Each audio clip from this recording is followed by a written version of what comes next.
just, you know, getting the ball rolling and, making an issue, more candid, more talked about than, we've done what we set out to do. Mm-hmm. I know it. How long ago did this idea for a magazine arise? A really long time. When our mother started a magazine when we were young, I think it was called Equinas or something like that. It was an art magazine, similar to this. Oh, she's gonna kill us that we don't know the name. She's gonna be so mad. Love you, Mom. Yeah. She started a magazine. It never got to print, but it was really good. And I actually saw the cover of it, like it's somewhere in her garage. Mm-hmm. And I always knew I wanted to start one. I just didn't know when. And I was telling there's this artist in Portland, he's a video artist, named Anthony Gavis, and we were talking about starting a project. And he was saying, well, I get kind of freaked out about starting movies and other things. And I go, the difference between you and me, and maybe this can help you, is that I'm not afraid to fail, and neither should you, because what's the worst thing that can happen in the world?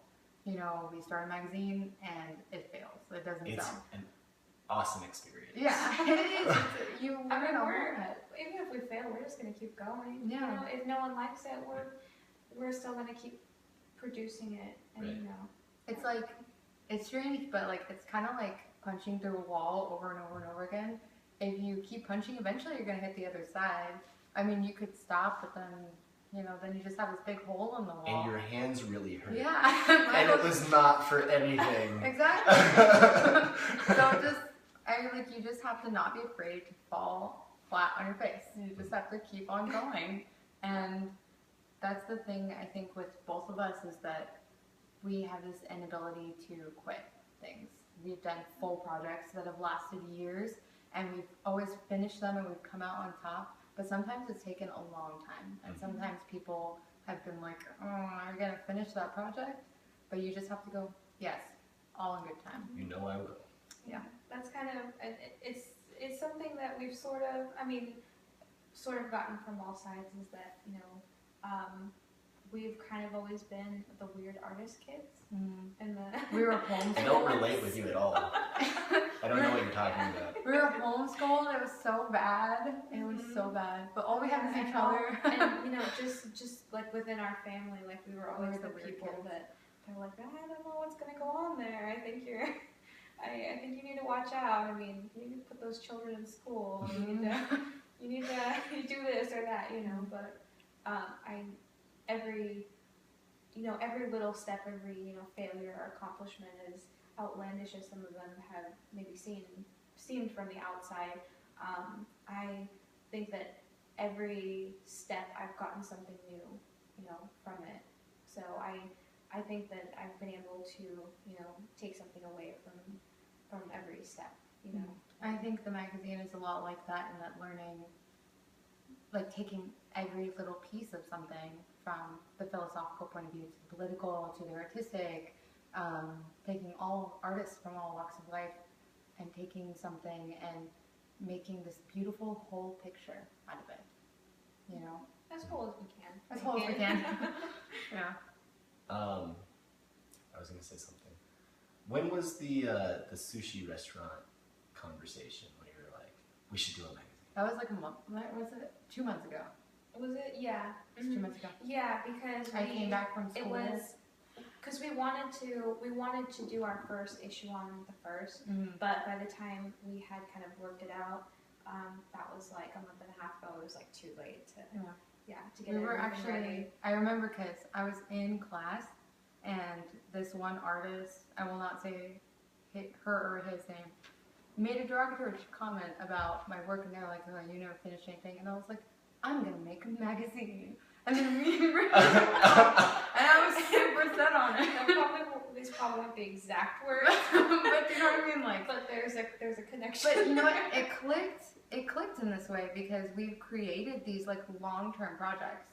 And we write all the time. And we just get together and talk about philosophy and just just go on and Yeah, on. we're always like ranting to each other about these issues, and She talks about the minimum wage all the time. that's kind of my It's her subject. big thing I right talk now. about that a lot. And I'm always talking about race and culture and what it is to be an artist, and like we'll just get together and talk about these things. And when the magazine clicked, it just clicked because we both realized that it's been years of us building up the connections and building up the power and, you know, creating the right art and getting the right vision. And it just, like, we realized we were looking through, like, pictures we'd taken, and it had already been there the whole time. We were just waiting for it. Yeah, you know, and you were talking before about creating platforms for for yourself so that you can model and act and stuff like that. And this is kind of us doing that. Is that we're creating a platform where we can, you know, showcase other artists and talk about things that matter to us, but also that, you know, we can showcase our own work, you know, and you know, that's really exciting. In It's kind of whatever way you want to do it too, because the magazine as a whole is your work, and you can write, and you can photograph, and you're doing the online video. Yeah. And I mean, it's a lot. It's overwhelming. Yeah. it is. It's very. We have many freakouts all the time. And I don't know if we should talk about this on camera.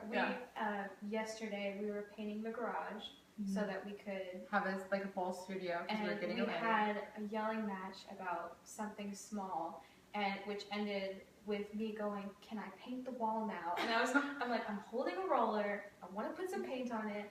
I'm gonna paint the wall. And then she was like, "Fine, okay." And then we're painting, and then we're like, we made up. Yeah. But yeah. But that's what it comes with being sisters and business partners is that when we talk to each other as business partners, we have to really separate all of the sisterly baggage. Yeah, that comes with the it. emotional kind of, and we have like been working together for years, and we consistently, you know, succeed and fail constantly. And it's always the same stuff. It's always the same issues. So we've developed a better system as a result, and I think it's really hard to work with family in general. You know, when business or money, you know, comes into play, you have to create a framework in which you're not going to lose a family member and, you know, someone that you're working with. And she took conflict resolution, so she knows. In college, So she's like, "What are you feeling? Let's talk about this." I'm like, "Oh, I'm just really mad." I don't know what my feelings are. So sometimes I force her into a framework Yeah, where we can pretty much. talk about things. I was gonna say that the more you fail, the less scared of failure you are. Definitely. And I was also going to say that it's really cool that you balance each other out working together. It's always nice to have somebody that is in the same mind frame as you, but thinks in a different way. Yeah, definitely. Because, I mean, we were raised together, so we have a lot of the same. Like, when I was into Monty Python, she was into Monty Python. You know, and when she was super into politics, I was super into politics.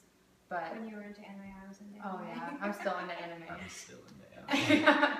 But we have completely different personalities, and we always have. And when we were younger, that translated into us like yelling at each other a lot, and Having me a lot getting of in trouble and her not getting in trouble. You can tell she's still got a little bit of There's no issues. grudge.